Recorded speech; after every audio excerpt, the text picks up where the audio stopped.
Shalom.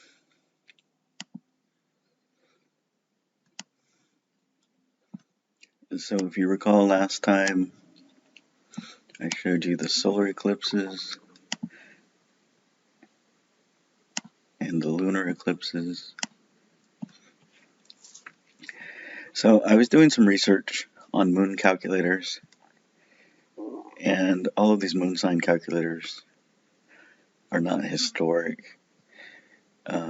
I found a formula to calculate the moon. It's basically divided by 100 and then 4 to take care of leap years, the Gregorian time scale. And there's not a good calculator, so I'll probably build one. Just let you look it up. And so I was trying to find good data on how to do the calculation. And when I was reading some of the stuff on NASA, I don't want it. I just wanted the image.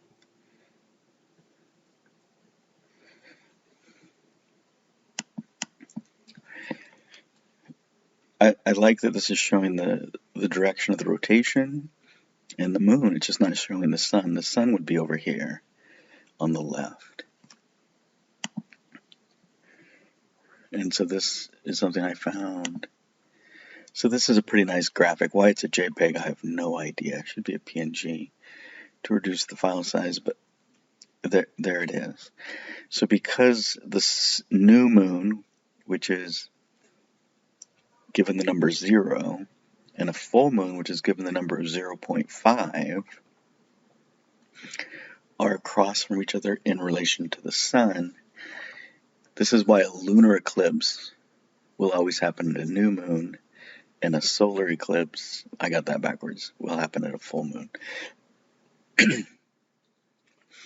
And so I'm going to use an approach of interpolation in my calculator.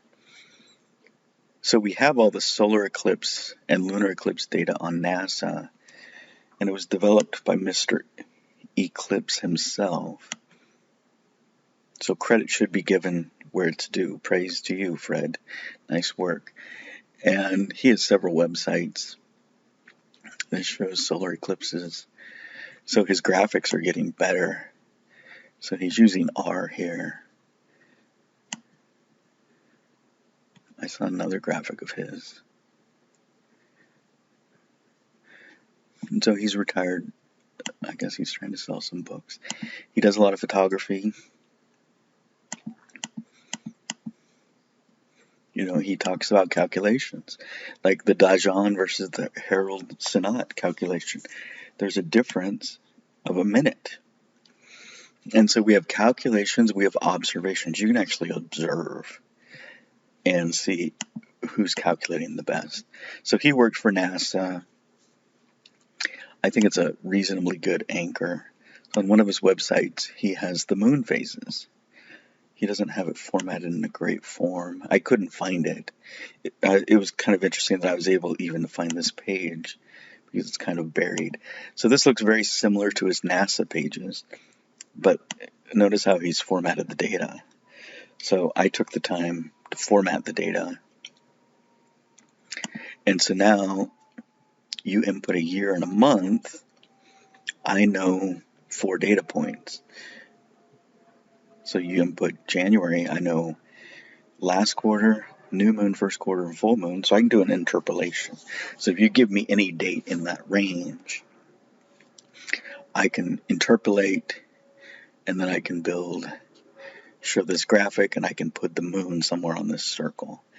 And again, this is 0, this is 0.5, 0.75, and as you get to 1, you go back to 0. So I think I'm going to work on that. So one of his buddies on AstroPixels is also retired, and it is Muse. And he has a comet named after him. He's a mathematician, and he's selling some of these books as well. He's come up with a spheroid if I recall correctly, because of his name. I haven't done any. Let's do that real quick.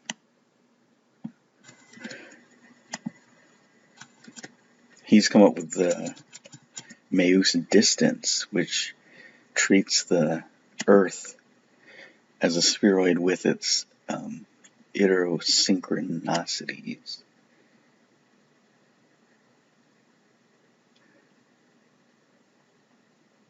May or may not be him, maybe a different Meus.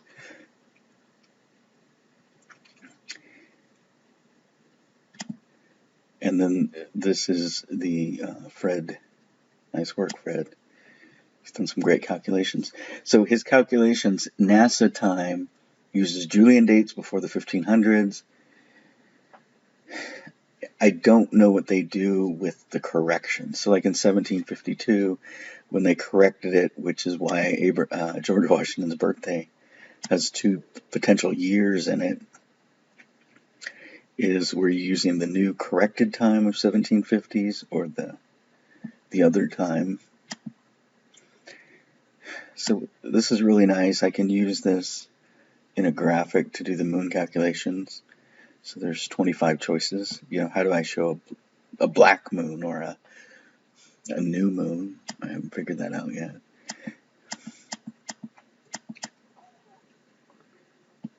So he's definitely Mr. Eclipse.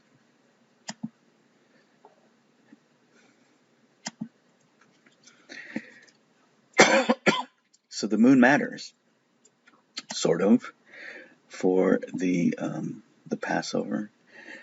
So the Passover is a function of observation, just like any solar event. So times and seasons, this is the fundamental question. So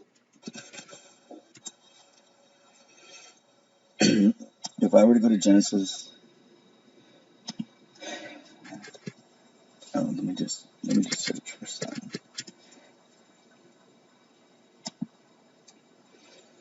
So we have Or, meaning sun. We have Hama, Cheras, meaning sun, heat, or to itch. Sun rising is Mizra. And Shemesh. I think this is what I'm going to call the sun. Look at this, the palindrome. Well, it has different dots. Well, the Masoretic.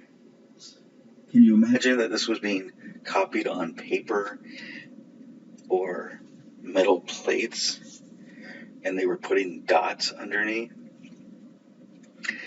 So the Masoretics created the literature so it could be sung, and some of these dots were to help with the pronunciation of the singing. And apparently there's rules that if a Shah is next to a Mem or Ma'in, there's certain reasons you would call it Shemesh and not Shamash. Okay, I don't clearly understand that. You got to understand, I'm coming from this from a grounded theory point of view, which just means I'm taking the data and taking it where I'm not going to go get educated by a formal Jew who's grown up learning and justifying why their language is the way it is. I'm going to just analyze the language based on what I see. So this could be Shemesh or Shamash. So Or means light, more so than sun. We have sunrise. One of the questions is what is the gender of the sun and the moon? One is masculine, one is feminine. Which is which? Different cultures say Strong's different things. H8122. Shemesh. Shemesh. And for some reason, that's tied to Shemesh, which has different dots Strong's up here. H8121. Shemesh. Shemesh. And if you're a linguist, maybe you can discern the difference there, but that's really hard to discern the difference. The sun rising in the east, sun setting in the west. Okay, so we have the sun. Where does it show up? Oh, interesting.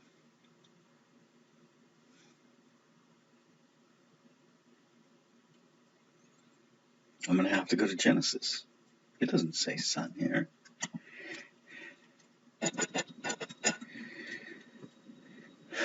Um, let's go back. There was darkness. Let there be light. So this is going to be let there be or light. That's going to be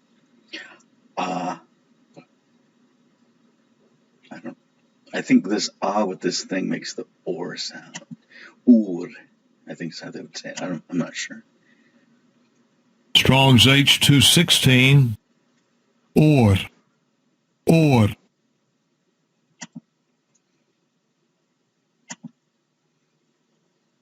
Strong's H215. Or. So I think sometimes the Strong's Concordancy just numbered them and had duplicates, so he really didn't take the time to separate them.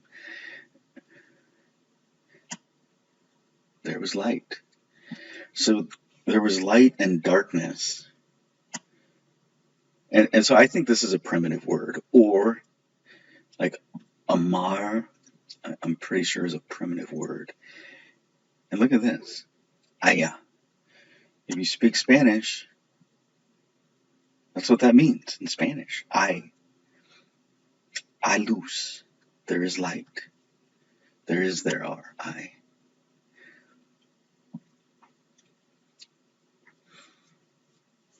So let's look at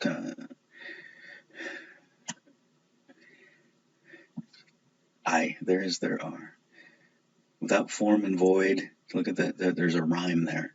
So if you look at the rhyme, look, the same characters, one character got replaced with the other. The definition of rhyme. Strong's H8414. Tohu.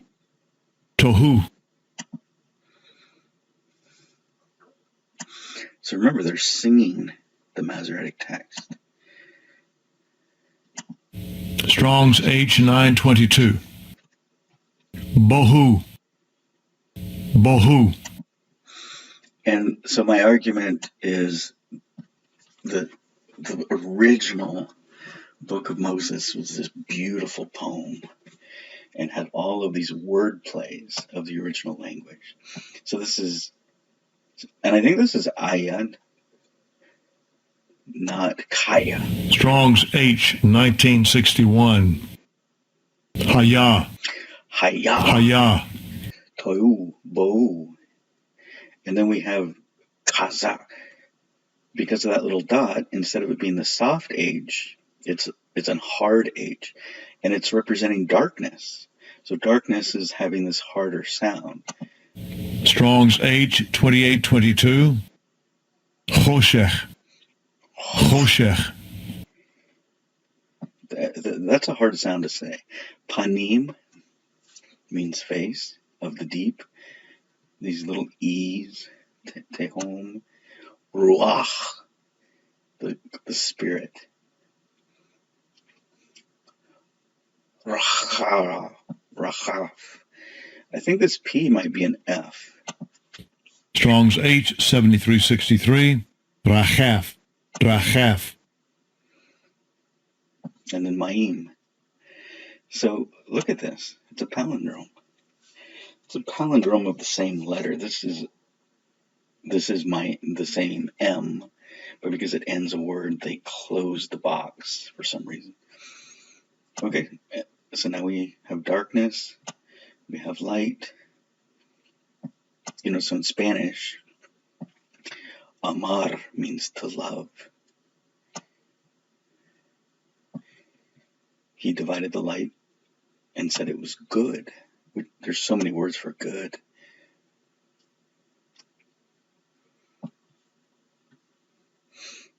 Remember that other rhyming word? He didn't make any statement about the dark being bad. He just said it was good.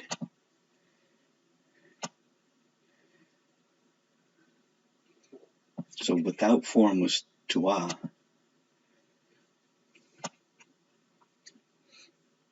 A place of chaos, a vacuum. And this is where ex nihilo comes from, and it's really an unimportant question.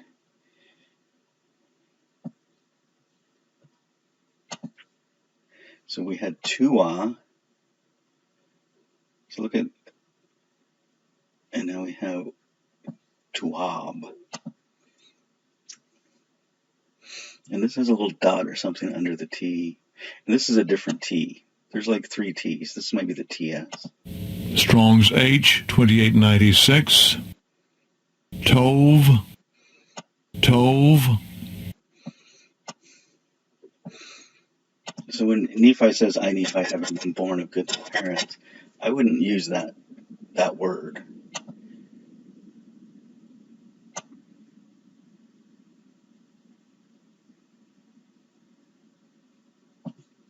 So we have Hadar with a soft H.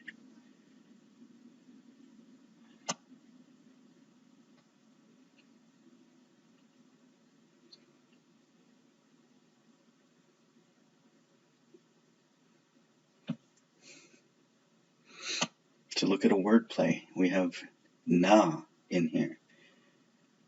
So he could have been saying,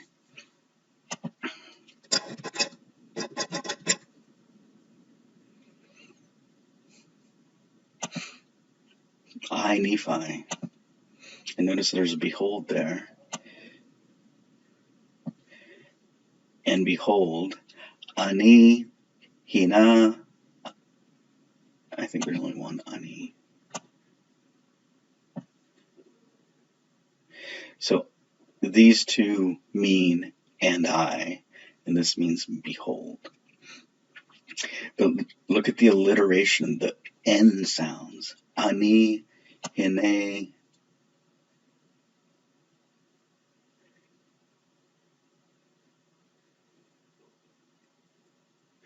And then we have Naphi, Nephi, if you want to call it that. And so then you could go to the Strong's Concordance.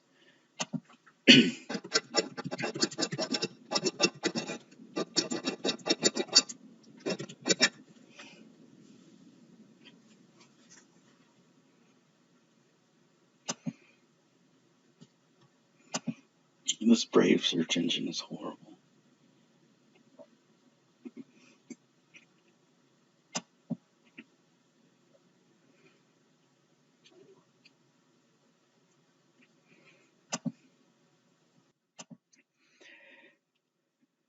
This is a dictionary of Hebrew and Greek, which is going to make the searching a little bit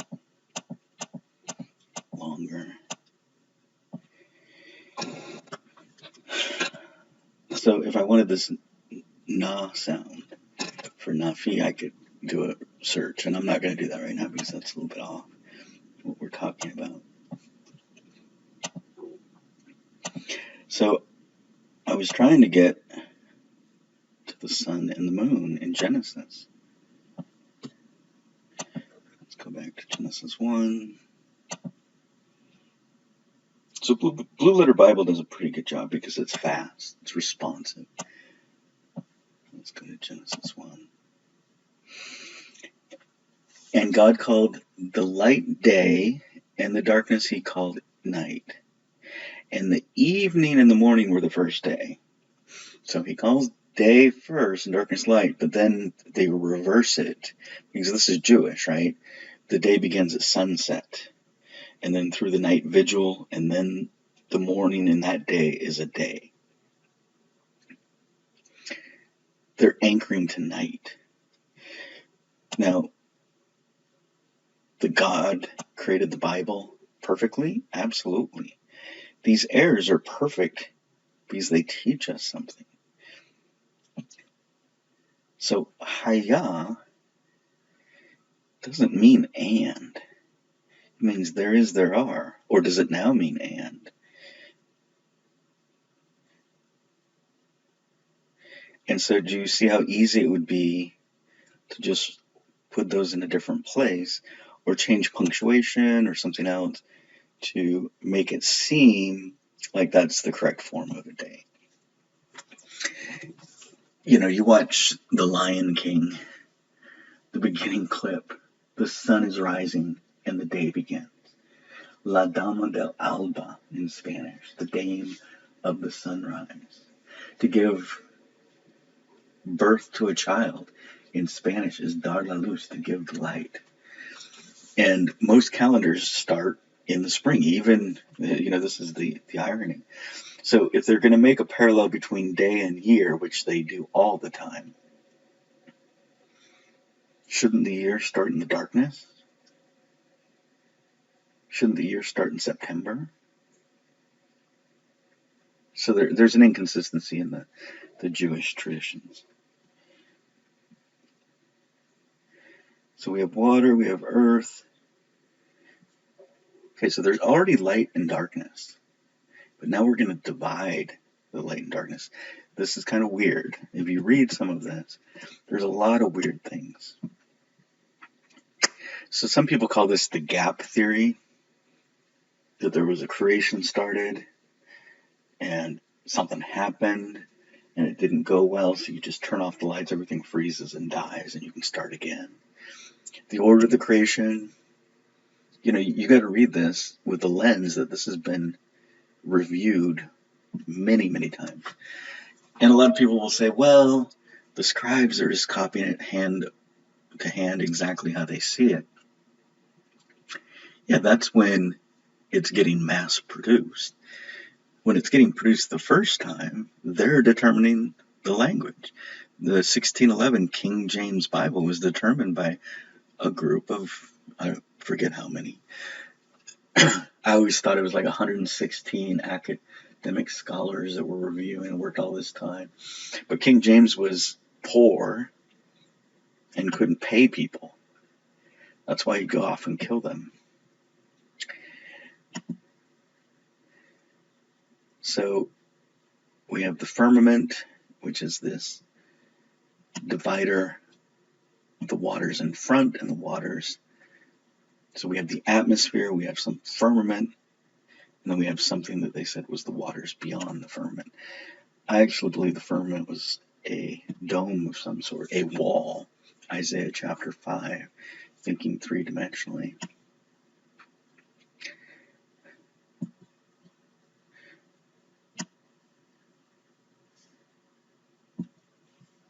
Okay, so the lights in the firmament to be signs, seasons, days, and years. It doesn't say nights there. The two great lights, the greater light to rule the day, and the lesser light to rule the night, he also made stars.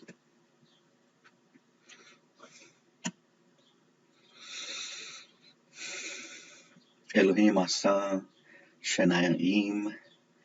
When I hear the ayim, that might be ayim like well, but I hear mayim, because remember the N and the M were transposed when they created their language out of the Egyptian, their written language, the great lights. Now we have Maor. We have the or, but we have this Ma in front of it. It's very interesting. And we have no distinction here between great and greater. So this is another point that Nephi brings out in his record. He says he goes near and nearer. How does that play out in their language? Memsala, Memshala, to rule. Yom,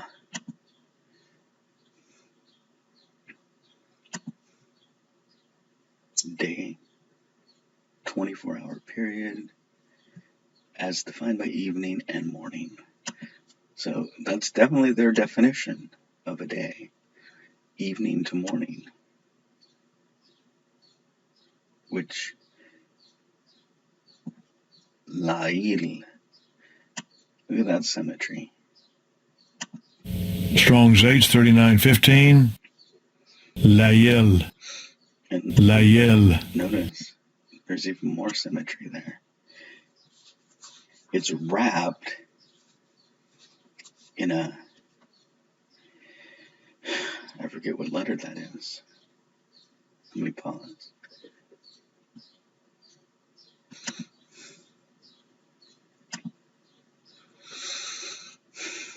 Yeah, it's praise. It's the Yah.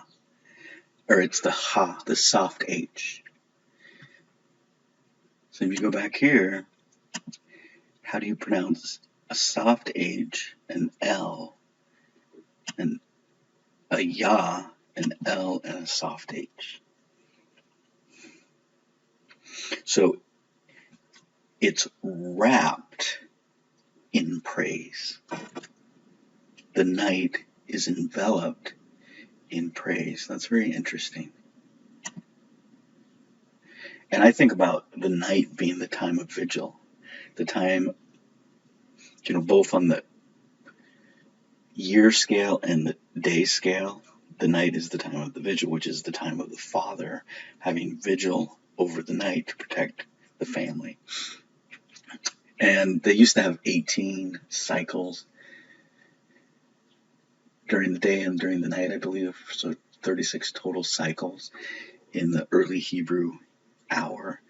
Their hour could be decomposed that the smallest unit of time was 3 1/3 seconds, or 10/3 of a second, which is different than the ancient Indians, who actually had a measure of time for a blink of an eye or a twinkling of an eye. So the night is wrapped in H. H is praise. It's wrapped in a vigil, possibly. And notice they have 2 L's even in their name for it. Okay, so to reveal, to show. So you're wrapping the night in showing. That's interesting.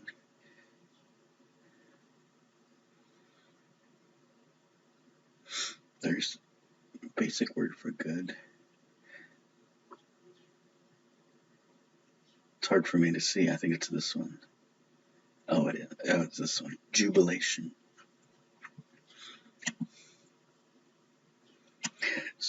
So you got to put things in order. Genesis 1, from a story point of view, was before the Passover. So they're saying, let the greater light rule the day. And then in the same breath, they're saying, oh, we start our days at night. Kokav et.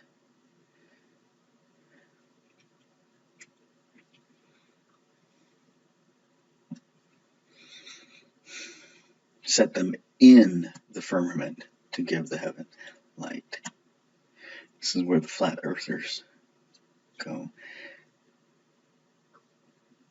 Et, does it mean M?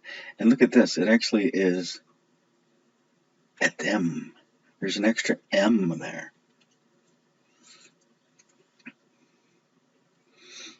There's 2 M's in heaven. Look, we have symmetry again, and then you add the Shah. So remember, Mayim means waters. Shamayim means heaven.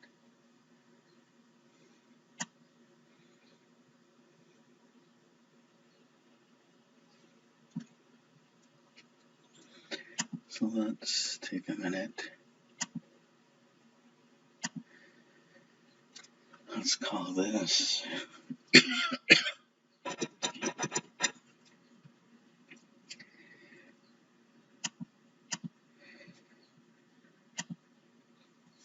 okay, so the point is the greater light is the sun, the lesser light reflects off the sun, and the stars are also lesser light. So Easter, its relationship to Passover, Jewish starts with a new moon. 14 days later is the full moon. Now remember, because they're doing their dates, what's the morning after the full moon? It's the 15th day. Take 30 days Look at your hands. Take 30 days. You got 10 days, which is one season, a decan, a week. And then you got, so let's just count with your pinky. You got your pinky, 1, 2, 3, 4. The 4 is the index finger, is the eve of the thumb. The thumb is a holy day. So you got a holy day. You got a masculine holy day. I'm saying masculine because I believe Yeshua was male. The Passover was about males. So to me, that would be the right hand. The right hand is our strong side. It's tied to our left brain, the yin and yang of the body. And it's where we're analytical and we calculate. You can calculate or you can observe.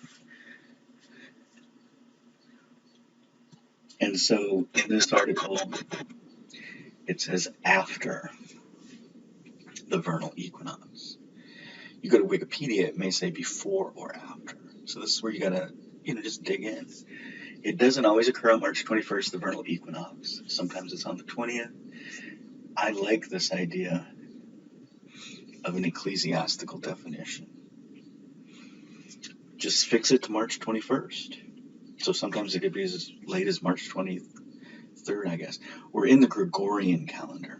So in the Gregorian calendar, we've already accounted for the precession of the equinoxes.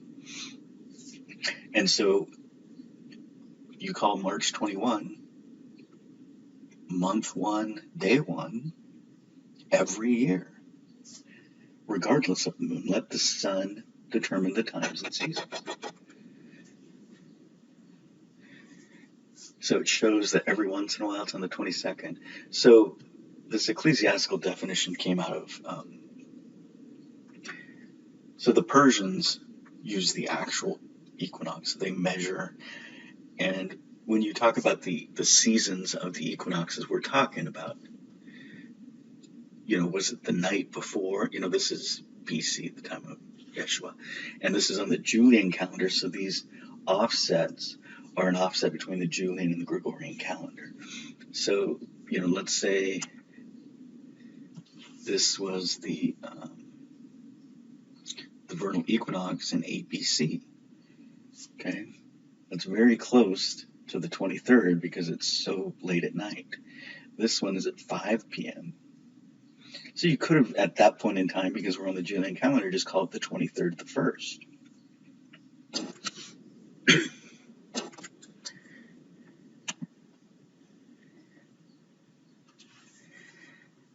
So this is very important in the discussion of, well, when are the things going on?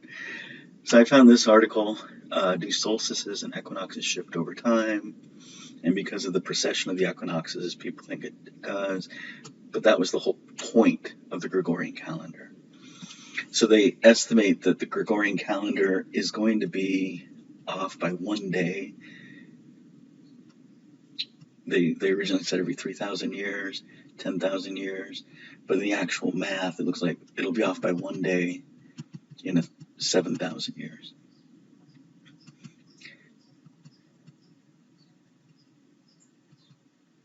So that's pretty interesting in the actual calculations. So how does the spring equinox relate to the timing of the Passover?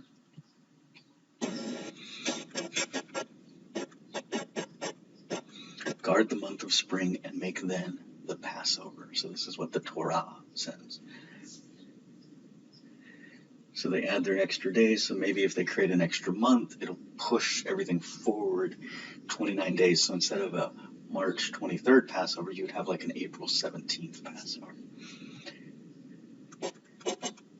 And if you do the logic here,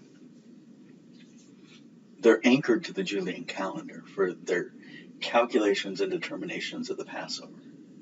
That's not correct. Daniel would have been anchored to the Babylonian calendar, would he have not? Wouldn't Moses have been anchored to the Egyptian calendar or their own calendar? So the nature of the Passover being anchored to a Roman calendar is actually quite interesting. So the Passover to fall after the equinox when it was officially spring. So This one is interesting because if it was a cold winter and it doesn't seem like the almond trees are blossoming yet because they blossom the earliest, you would just say, oh, we're going to push Passover back a month.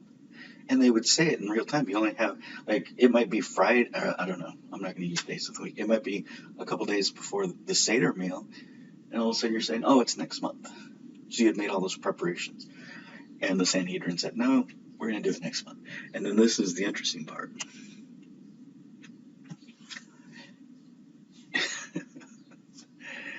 And so you got to remember, they weren't pilgrimaging to Jerusalem for the Passover. Sometime between Solomon, Jedediah, and Josiah, they had lost that you're supposed to go to the pilgrimage of Jerusalem. They were just doing it locally in their own homes or their own local temples. And then Josiah finds the record and says, oh, oops. So what this is saying is the adding of that intercalendary month is very arbitrary and capricious. So for you to go back and say, in 31 AD, the Sanhedrin decided that this was the Passover. With the Romans involved, you would think that they would possibly have to coordinate a little bit beforehand. And then you read some of these comments.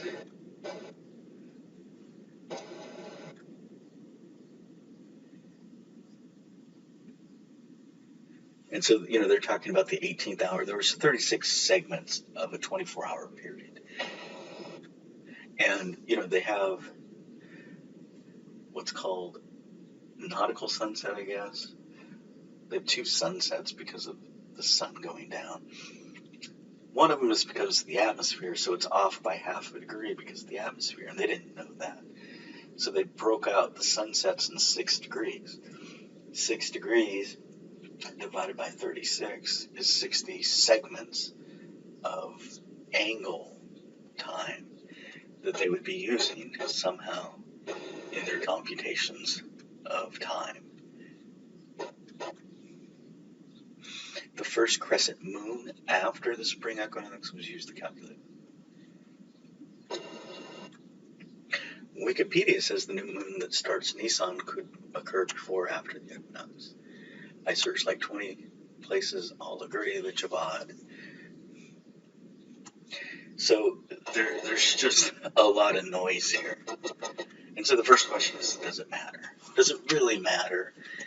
Well, it matters in context. You need to understand that the lesson here is that the times and seasons change according to the whims of men. And that's not what Genesis said. Genesis said the sun should rule. So if the sun should rule exactly, maybe we should follow the Persians and go to a Nowruz calendar. So the Gregorian calendar has this, it can be off by as much as a day, but that's why every 4 years it corrects itself, just by adding a leap day. So this talks about the merging of holidays.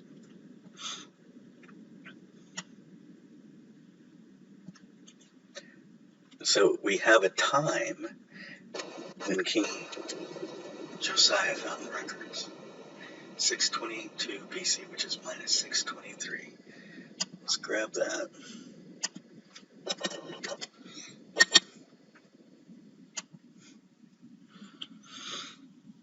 So let's go here, turn all those off, go here, turn all those off. And let's look at, I think that's what I want.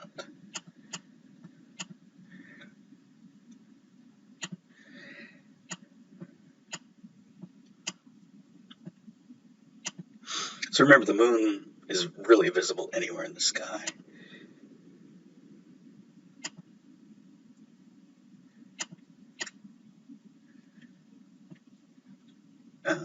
I think I have to go up one more.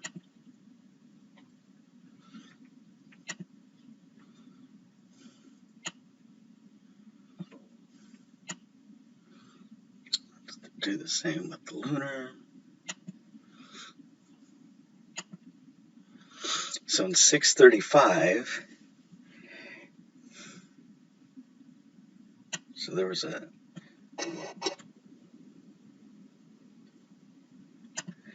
solar eclipse in 635, that one's 607. So now we have 35 minus 22 is 13. So if we believe that those ages all perfectly, and those dates, like this actually happened at that point, King Josiah was born near, maybe he was 3 years old, a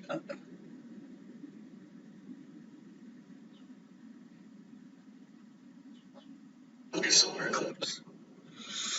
And then he finds the record. Supposedly the record's the Torah. Like they didn't have the Torah. That's really hard for me to understand and believe. But remember, Manasseh and some of these other kings were bad. But it's like, what are the school of the prophets, elders, the college of these prophetesses doing? And this kind of reignited that era. Jeremiah was likely the head of the Sanhedrin, which at the time was called the school of the prophets. And what's interesting is when they discover these records and they read and they make some changes, there's something about the Asherah tree and what they read. And they go and they cut down all the trees and they kill all the priests and they take the bones of the priests and kill them. They slay the priests on the altars of the temples not in Jerusalem. But he goes to a woman in this college and he asks her if that's what they should do, because there was something about the divine feminine there, and he couldn't make the decision without a woman, possibly. That's me talking about that. So then we have the bondage.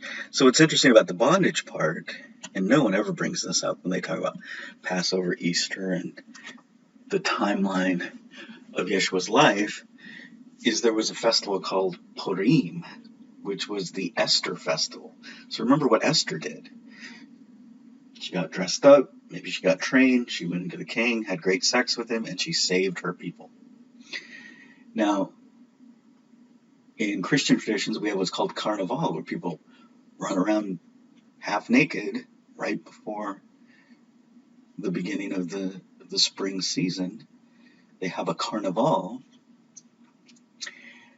and the Catholics have Lent for 40 days for a significant amount of time, more than a moon. Where in all the Gospels is this festival mentioned? So some people think the book of Esther was just fabricated completely, the historicity people. Where's the festival? It would have occurred the month before the Seder meal. And then you've got, so basically either 30 days exactly or 40 days before was this Purim. Purim in ancient Indian is tied to the word month. So when we talk about the Maccabees, they rededicated the temple, the Hasmoneans come in, and this is what's interesting. Under the Hasmonean regime, the sacrifice of the Pesach was done under the head of the household himself, not by the priests. And then later during the week, the priests would do the barbecue, the spiritual barbecue. So we had a meal before a meal, the agape meal, the Nicolaitan meal, which everyone doesn't want to have anything to do with the story. So there's a civil war, 44 BC, et tu, Brute. Julius Caesar is killed by Brutus and some others. I think a brother was involved with that as well. So Herod the Great came into power because of some of that uprising. And then he made some changes to the temple. Obvious change is he raised the temple, put it on cut steel, or cut stone.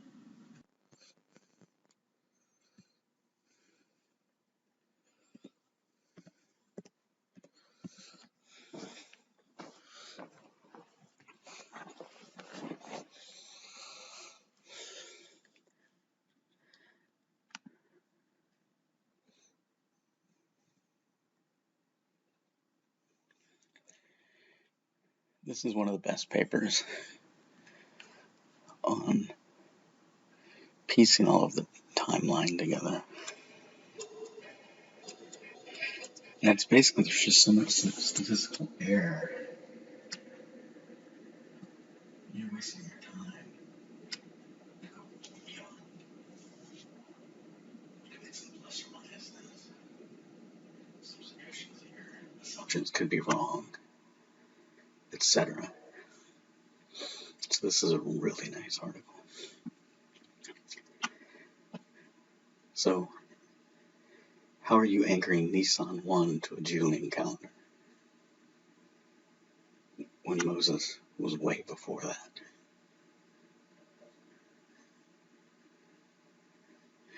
So he digs into the minutia.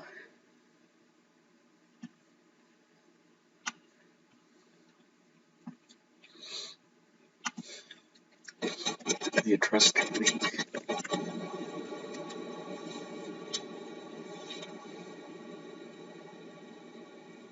was an 8 or 9 day week that was being morphed into a 7-day week that became a reality probably 180. So it goes through 30, 31. Has some relationships with when the Passover was.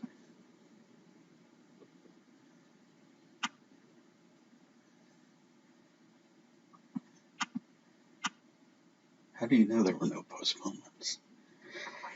And the other thing is what's going on with the Roman holidays? So we're supposed to believe in 3 days. Or Yeshua was captured, killed, and crucified immediately. Who's running the show here, the Jews or the Romans? And a new Roman leader isn't going to just immediately say, okay, you want to crucify the guy? There's politics here.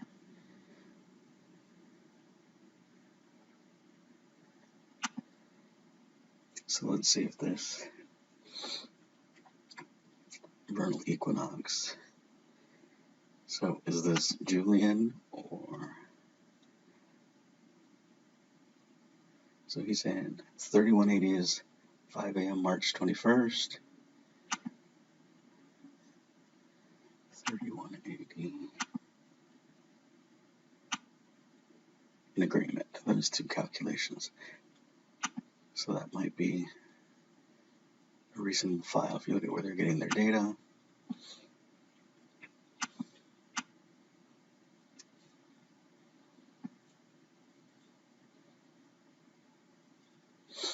So this is the problem.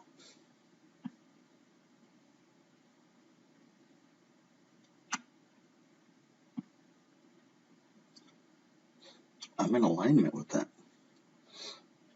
for 3180. But some people would go a whole month back and say it could have been a 22nd of March, Nisan. And how do we know?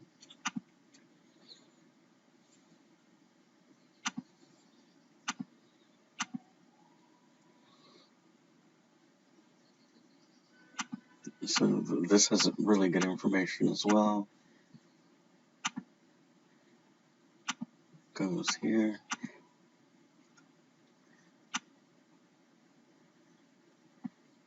So look at this one. 31 AD, March 27th. No, we just saw April 25th. Well, which is it?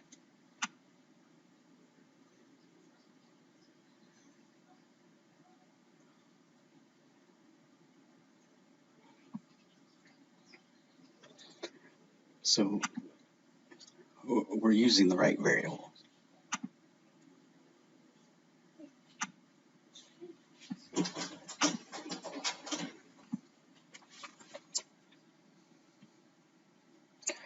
So by saying we have the right variables, they're variables. They vary. They need to be created as such that there's noise with each of them.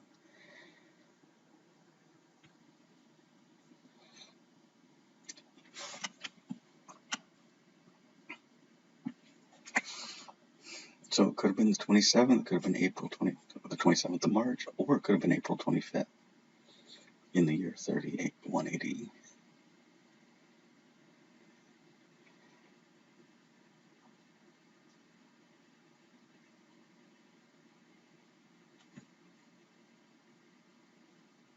This doesn't go back to the...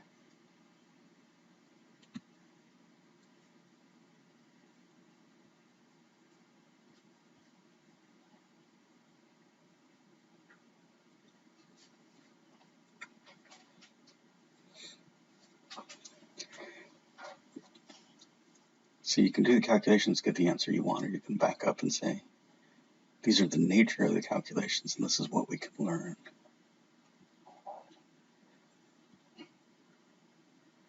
Oh, so 1830, the vernal equinox was March 21st to April 6th was 16 days. April 6th was a Tuesday. Sunday would have been April 4th, which would have been 15 days. It would have been Nisan.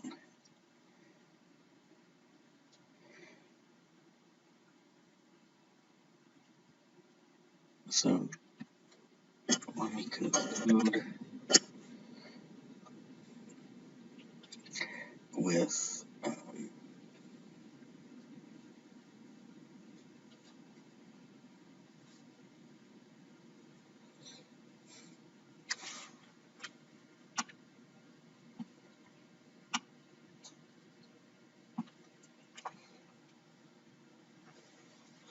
logic dictates that arguments about specific dates 2,000 years ago and longer are foolish.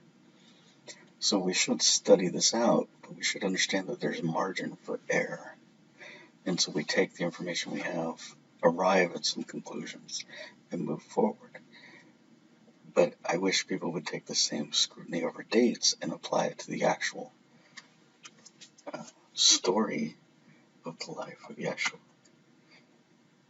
What can we learn from what's missing from the story? Shalom.